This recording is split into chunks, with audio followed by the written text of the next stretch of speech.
So first of all, let's talk about you singing and you having a band before you even got here. Then we'll get to the Kiara Cara thing, which I'm sure you're tired of. Talk about your life before Idol. What got you here? You've been doing something, right?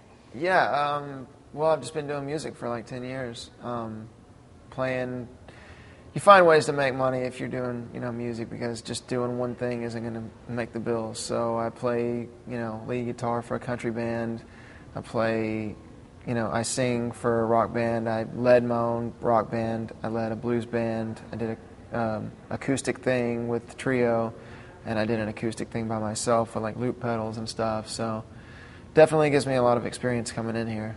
That's cool. So you go from that, you say, try and do whatever you can for 10 years, and then all of a sudden you're on the blue carpet and you've got national exposure and you're doing this all day long. What's your life like now? Kind of describe it. Well, I mean, that's a wild thing, because working for 10 years and really getting nowhere and then doing one thing, it almost feels backwards. It's like, wow, all of a sudden. But it's crazy. I mean, you're walking and people are taking pictures and videotaping you and doing interviews, and I mean, it's a whole different world. I mean, I should be sitting in my living room right now with my dogs doing, or at a gig. I mean, what time is it? I should be playing music right now. So it's totally different. What's it going to be like for you when the shows get bigger and bigger and more people? I mean, it is probably going to happen. There's going to be like 10-year-old girls with a picture of your face on their shirt, and their moms and their grandmas going to be doing the same thing too. I mean, are you prepared for that? I'm prepared for anyone in this world that wants to hear me play music, because that has been my dream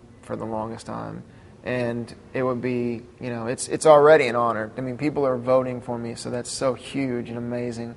So it's such an honor to be able to do that, and for people to get it and to want to see me again is amazing. Well, it's awesome. You're obviously a wonderful singer. That's why you're here. But we got to get to the stud factor thing. All right. So we've got you taking your shirt off on national TV. We've got pictures of Tim Urban floating around on the internet with him being. Tim stole it. He's stolen it. Yeah. What's going on with you guys this season? What is the deal with all the studs? I don't know. I never wanted. I didn't even know. I was not thinking about cameras when I did that whole Denver thing. I was talking to my mom, like, seriously, 3 hours later driving back home. When she told me, she's like, that's going to be on the TV, son. And I was like, oh, my God. And I pulled over because I was so upset. I was like, oh, I'm so embarrassed because I'm going to get kicked out, and then I'm going to be the shirtless guy. Everybody's going to make fun of me for the rest of my life. But, thankfully I got another chance and, made it happen. So it's working for you. And had you even heard of the phrase cougar bait until this season? No, actually, I've not heard that term. Apparently that's what you're being called. No, we're going to focus on your voice, and then we're all going to forget all about that. But we have to talk about the hair, because the hair is just absolutely fantastic. Well, do you do your own hair? I do, and I have no idea what I'm doing at all. It's just I get up and roll with it, or I pull it back. So it's pretty plain. Not a lot of magic happening there. No hair tips for us or anything? No, I have good parents, I guess. I don't know. I had nothing to do with it. Let's talk a little bit about the part that viewers don't see, that when they don't see you up on stage, you don't see interviews like this, you guys seem to get along really, really well. What is life like hanging out with the top 12? It's great. Everybody's really cool, and a lot of different personalities. And it's, I mean, you get to know these people so well because you're crammed together like crazy. So thankfully everybody's really cool, because if they weren't, this process would be a lot tougher. Excellent. And last quick question, because I know you're tired. What is that moment going to be like for you if and when you win American Idol?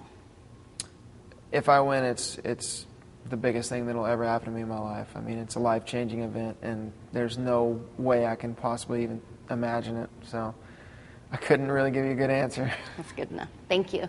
Thank you. Excellent. Getting to know Casey James is tough because he takes his time opening up. But just like his performances, when he does, that's when he's at his best. Blue skies smiling at me.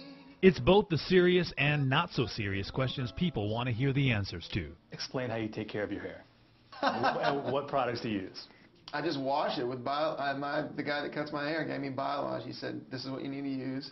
So I shampoo it and condition it, and I wake up and that's about it. I mean, I either pull it back or leave it down. Okay, tell me about your high school prom.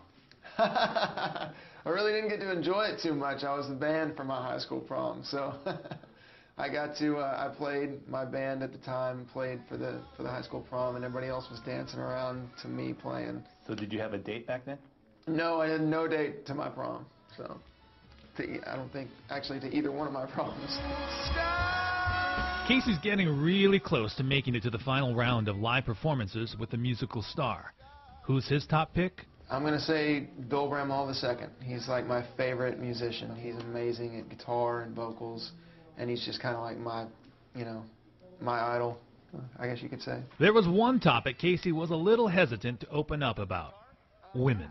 Celebrity crush. Who do you have a celebrity crush on? Oh, I don't know. Give me a second. Name somebody that's really, really good looking and single. Blonde, brunette? Either way. Okay, Angelina Jolie. She's taken. Ah, very good. Megan Fox. There you go. Good one. I like it. Megan Fox. That'll work. Yeah, what do you like about her? She was the one in Transformers, right? Well, I think we all know. I want to hear from you. Casey's also a big Star Wars fan, and he says he hopes to meet the epic franchise creator, George Lucas. In Hollywood, Walter McCullough, Fox 5 News. So, Casey James, you just said, who the heck cares about me?